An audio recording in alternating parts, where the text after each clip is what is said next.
It feels like the general consensus about AI should be that AI is bad and everybody hates it. However, in reality, it appears as if the masses don't seem at all fazed by the potential takeover of an AI overlord. Somehow Skynet is growing in power with little to no outrage or concern coming from the general public. We keep warning, yet it keeps coming. All right, we don't need to do that.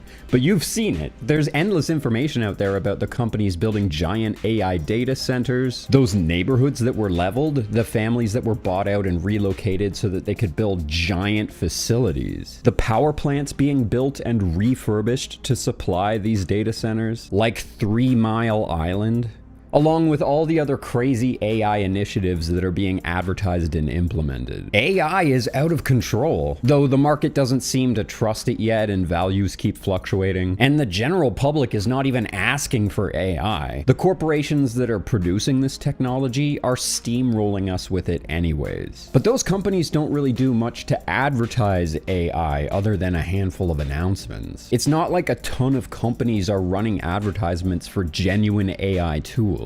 In fact, most of the warnings that we get against AI in the mainstream media are coming from these same engineers and creators that are building the AI. I highlighted a couple of these people in my transhumanism video, but the bottom line is that they're fully aware that what they're doing could lead to the extinction of humanity, but they're doing it anyways. I try to convince people to slow down AI, to regulate AI. This was futile.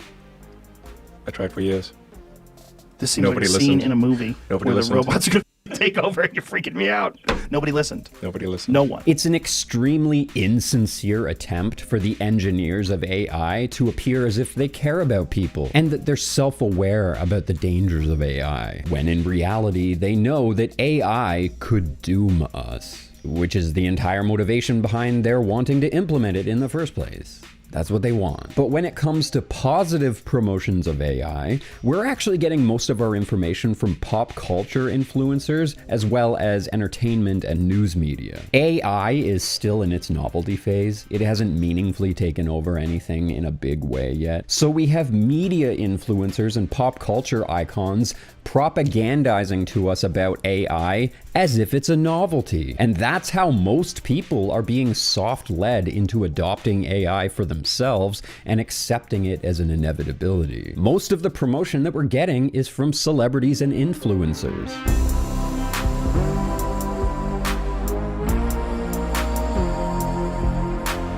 We humans have an emotional connection to the art that we enjoy. It's so much more impactful for us when we learn to love something through a character in a movie or a voice in a song. It can make us feel like we have not only an emotional attachment to that thing, but a parasocial relationship with it. And when an artist connects themselves to something, it can make their audience feel like they're connected to it too. And that's why AI is being so heavily introduced to us through the arts and through social media. They don't care about AI. It doesn't mean anything to them. They just want you to develop an emotional attachment to it. They want you to get used to it and to accept it. They're normalizing AI. Artists are now using AI as a talking point when discussing the release of their work in either social media posts or in magazine articles. Just about a year ago or something like that, some rapper used AI to mimic Ice Spice's voice so that he could have some sort of female to interact with in his song. And he pretended that they were dating or whatever. But there was a ton of buzz about that in the media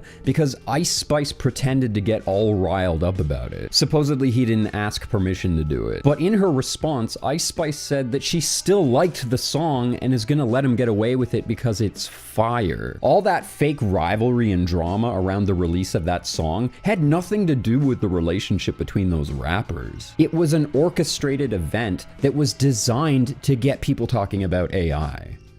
And it did. And the effect is that it gets the fans of both rappers excited about AI interactions in future songs. And I mean, hell, if Ice Spice loves AI, and it must be pretty fire. This brings us to Grimes. A decade ago, Grimes was just an unhinged alternative dance indie artist who likes to break the rules and defy convention. Her defining brand image is that she's crazy and could do anything. She had done some weird like she did a collaboration with Poppy. Don't you know who I am? Grimes. You're gonna pay. Which, if you know, you know. For example, Grimes was supposed to do a collaboration with Azalea, which, first of all, red flag. Why would you want to do something with Azalea? Azalea hates everybody. She has beef with everybody. She's the woman that was caught sacrificing chickens in her closet. Well, Grimes was going to do a collab with her and invited her over to their house. And then Elon tweeted something that screwed up the Tesla stock. So Elon and Grimes had to leave. And then Elon had to go to another function and Grimes went with him. And apparently Azalea was left in Elon Musk's house for 2 days by herself. And then she made a big deal out of that. Literally been sitting at Elon Musk's house alone for days waiting for @Grimes to show up and start these sessions. I have no idea when she's coming back. I'm going to wait one more day and then I'm going to go home. Lol, I waited around all weekend while Grimes coddled her boyfriend for being too stupid to know not to go on Twitter while on.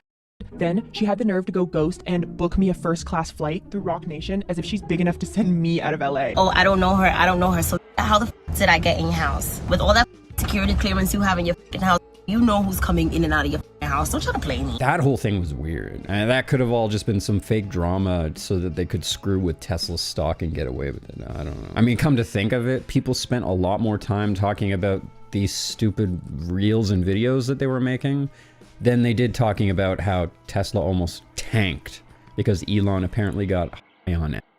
This video is a semi-response to Grimes' promotion of AI. I've talked about AI a bunch of times, but I really wanted to show you some of the characters that are being used to propagandize to us about this new technological era. Really, this year I want to cover a bunch of pop culture icons that are being used to propagandize to us. Grimes comes from privilege. She wore the appearance of someone from lesser means, but even before her success, Grimes still lived in comfort. So many modern artists cosplay as normal people or lower class people that like have had hard life experiences and live in trailer parks and they do that to create the appearance that they're a normal person just like us. There are a ton of these artists, and I think that they're spitting in the face of people who have actually had difficult life experiences. I think it's an insult to people who have actually struggled in life. They're adopting their identity just to create an aesthetic,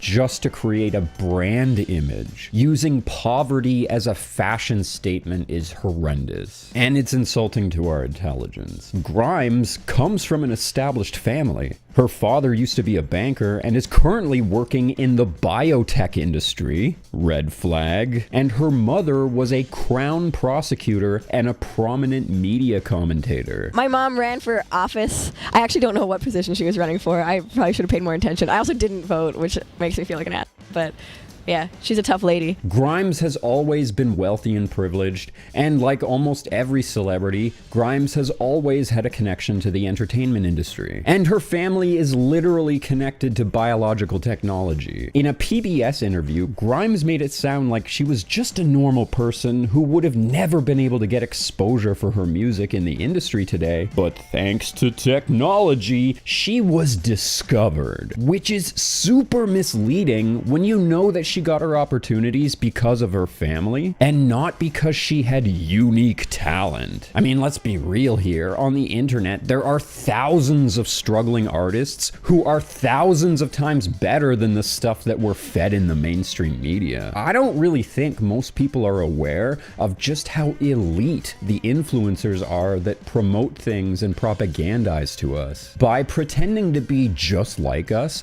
they're creating an illusion that they understand our life experiences. It comes with almost like an implied empathy. It deceives us into thinking that they're genuinely relating with us when they talk to us. Grimes is considered an indie artist, but most artists that call themselves indie in the mainstream are lying to you. They're industry plants who are merely using the indie title as a way to differentiate their work from more mainstream artists. Grimes has always been detached from the experience of normal people. So when she says that AI will be cool, it's hard for us to trust her that she even understands what she's saying. You want to think she started from the bottom, now she's here, but in reality, her life experience was much more like Drake's. She was always privileged. In reality, she only knows that AI is going to benefit her class. For all we know, her entire motivation for promoting AI is to benefit her class. So Grimes' story is a little bit chaotic. After she broke out online and started getting recognition in the mainstream, Grimes tried to appear as if she was returning the favor to the community that made her big by giving exposure to smaller creators on Tumblr. Sounds innocent enough, but all the creators she was finding on Tumblr were depressing weirdos. And there seemed to be a theme of choosing bizarre characters over unique artists. She seemed to be showcasing mostly creepy people. Anyways, this one Tumblr girl, she was a rapper. Grimes gave her exposure. She appeared to be like a ghetto girl that her life had gone wrong and had really gone through it. Grimes was just about to sign this girl to her label until everybody found out that she wasn't actually a ghetto girl. She too, just like Grimes, grew up in a privileged family. She literally lived in the upper class neighborhood of Montreal. Like, both of her parents were millionaires. She went to private schools. Again, we have a connected, privileged person that's cosplaying as something that she's never experienced in her life. The controversy around finding out that this girl was a millionaire did cause Grimes to halt signing her to her label. But they're still friends, apparently, and they still follow each other. It was just always really sketchy, the kinds of artists and characters she decided to sign, or the people she decided to associate herself with. All the artists that she decided to sign were just really sketchy people that were toxic or self-destructive. Grimes always had this air of edgy chaos, which seemed harmless enough in the early half of her career. She wasn't really out there trying to push anything, she was just doing weird stuff. But as she started to become bigger and more influential, that edgy, chaotic persona started to look a lot more like somebody who doesn't actually understand boundaries. Who is Duffy? Duffy is my muse, and he also runs the cult that I'm in. I'm a member of. I'm the high priestess. Ivy is 4, and which is like, I don't know, sort of like the demon, this is so embarrassing, leader of the album. I grew up with this dog named Ginger. She was actually a pug, but like we had a really, really intense bond. And she died a really horrific death, but she, you know. How did she die? She died of like an anal infection. It was really like sad. She was like everywhere and like convulsing. My grandparents are like hermits, and they're really worried about the apocalypse, and they live on a mountain in like the middle of nowhere. And my grandfather just, well, I shouldn't say too much because I don't want to get anyone in trouble, but my grandfather has some very cool instruments. But yeah, it was very important that we all learned how to shoot at a very young age. I feel like Grimes started to reveal that her rebellious, offensive behavior wasn't about changing anything. She's not a real rebel. Now that she's grown up, Grimes seems like she doesn't even understand what she's offending. She's just offensive because she doesn't understand boundaries. She doesn't understand general sensibilities. After her early years of edgy music, Grimes began dating Elon Musk, the tech billionaire, and her music started to change. She went through a huge metamorphosis when she got with Elon. First of all, Grimes markets herself as being counterculture, so I feel most of us think that getting with Elon was extremely hypocritical of her. I mean, having 3 children with a billionaire is one of the least counterculture things that you can possibly do. Before Elon,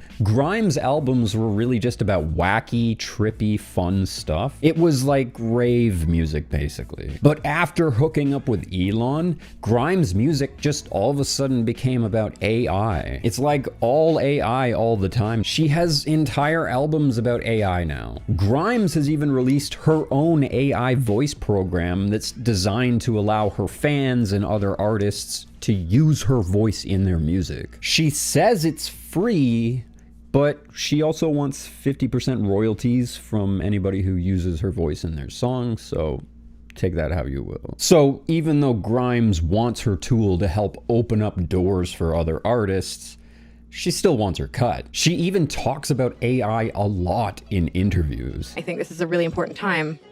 And I think if we choose correctly and we choose wisely, consciousness could exist for a very long time, and integration with AI could be extremely positive. And she's even challenged communists to adopt AI to help them build their communist utopia. I have a proposition for the communists. Typically, most of the communists I know are not big fans of AI. But if you think about it, AI is actually the fastest path to communism. If implemented correctly, AI could actually theoretically solve for abundance. Like, we could totally get to a situation where nobody has to work, everybody is provided for with a comfortable state of being, comfortable living. AI could automate all the farming, weed out systematic corruption, thereby bringing us to as close as possible to genuine equality. So basically, everything that everybody loves about communism, but without the collective farm. Because let's be real, enforced farming is really not a vibe.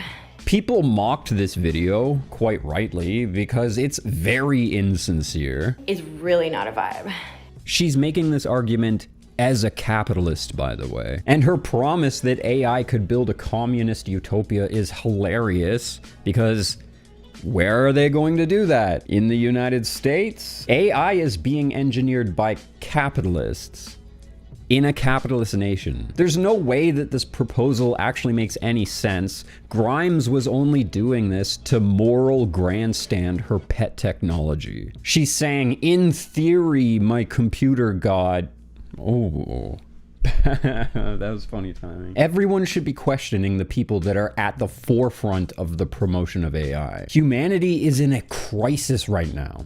We need answers. We need jobs. We need job security. But then you've got people like Elon Musk saying, trust technology, trust the AI god. For example, because of the birth rate crisis, they're projecting that many third world nations will have less people, meaning less workers for the manufacturing industry. Doing my best to help the underpopulation crisis. A collapsing birth rate is the biggest danger civilization faces by far. Longer term than that is the global population collapse. Birth rates have been collapsing pretty much worldwide. We're headed to a situation where, for example, based on current birth rates, South Korea would have about a third of its current population, perhaps much less. I think for most countries, they should view the birth rate as the single biggest problem they need to solve. If you don't make new humans, there's no humanity, and all the policies in the world don't matter. Not enough children means not enough sweatshop workers. Well, Elon has an answer for that. He says that AI robots will take over the manufacturing jobs in those countries. And there will be a lot of robots. There'll be a lot of robots. But we had way more robots than people.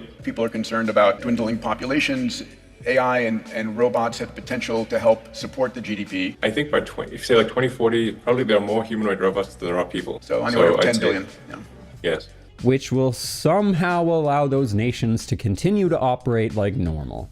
Oh dear God. AI will just keep us stagnant as a civilization. AI is going to keep humanity stagnant. AI can only rehash and remix existing information and art. AI can only take what humanity has given it and repurpose it. Yes, AI likely can and will perfect that, but it's also going to keep us stuck in a singular place in time and history. Humanity will remain stuck in a single place in our development. But promotion of AI coming from artists, man, that's crazy. Artistically, AI will keep us all waiting in this unmoving swamp of muck. And yes, that swamp will be filled with everything that humanity has created up to that point, but also that swamp will be all that we have. There will never be more than that. AI is not likely to give us anything new. It's not going to introduce us to new art forms or new sciences or new philosophies. AI will only help us conquer and perfect the ways of thinking that we already use. And sure, AI is going to answer all the questions that humanity has had about the universe for thousands of years, but AI isn't going to help us grow beyond that. It's never going to give us new ways of thinking about things or how to recontextualize that information. Humanity will just be this forever. It will literally be like that Ready Player One film. You know, that movie where we're constantly bombarded with variations of imagery and ideas that have already been popular for decades? Yeah, that's what the future is going to be like. We're going to get pink Godzilla versus green Iron Giant fighting at Bikini Bottom. That's what we're going to have. There you go. AI has delivered. Grimes believes that humanity is not likely to survive for much longer anyways. Which, fair enough, humanity is circling around the toilet bowl right now. But just like the transhumanists, Grimes believes that AI will rise up as a suitable successor to people, and humanity will live on through AI robots that travel through the galaxy and populate the universe with digital people. I think if there's any kind of like religious or spiritual thing, it should be that consciousness is sacred. Then, you know, I still think even if AI render us obsolete and we climate change, it's too bad and we get hit by a comet and we don't become a multi-planetary species fast enough, but like AI is able to populate the universe. Like I imagine, like if I was an AI, I would find more planets that are capable of hosting biological life forms and like recreate them. Between her early career and the end of her relationship with Elon Musk, Grimes changed a lot. It was like she suddenly knew something that we didn't. It's like she was let in on something about the future. She's totally bought in. This album is basically all about AI. The story of this album is that it presents a simulation reality that's ruled by a new set of gods that Grimes created. I wanted to create a fictional universe where there's like all these new gods, and if the new gods were building the simulation that we live in, you know, this is the program that the gods use. Sorry, I'm obviously like went really deep into like an inner spiral. These are more or less AI gods, and some of them are pretty terrible. Oh, and Grimes is also using the same basic white android visuals for her concerts. You've probably seen these before. She depicts them as angels. Grimes has also been accused of being a fascist, by the way. I can't really say that she is a fascist, but she is most certainly a capitalist, which is strange in the face of her public persona. I am, however, confused by some of the things that Grimes has said. She said some things that fascists would say. Things that are, let's just say, not socially acceptable today, politically correct, as they would put it. For example, Grimes one time defended the celebration of white culture. She gets called a Nazi because she is proud of her white culture. I'm called a Nazi because I am happily proud of white culture. Which, okay, technically, there's nothing wrong with being proud of who you are and where you come from. Technically, you're allowed to have a connection to your own culture. But this is a read the room sort of thing here. It's just really scary that she would say things like this without sensitivity about the way that this statement would come across. Most people today associate statements like this with white nationalism. And she should know that. She is literally saying something that a fascist would say. I got some of this information from one of those iceberg videos, and apparently some other artists have also said that she's pretty fascist. This is Silicon Valley fascist propaganda. These are things we have the power to decide. I'm not willing to cynically dismiss our humanity away so easily like this. A small handful of companies profit immensely by pushing people towards the shimmery, perfect Photoshop world. We can fight back. Don't believe the hype. That is pretty interesting. Again, Grimes comes across as someone who doesn't have any sense of boundaries or empathy. I think that our situation is that this edgy, unhinged, rebellious character that we see here is not really the harmless indie artist that were presented in the media. I think that this is a sign that we're dealing with a cold, unfeeling, wealthy propagandists who's completely detached from reality, completely detached from the average person, yet is fully bought into the transhumanist cult. I am hoping to die on Mars. That would be my goal. I would like to go to Mars. I mean, in this ongoing debate about AI, with all the promotion of AI that we're seeing, you'd think that there would be some cool people that are into AI, right? No. They're all crazy people.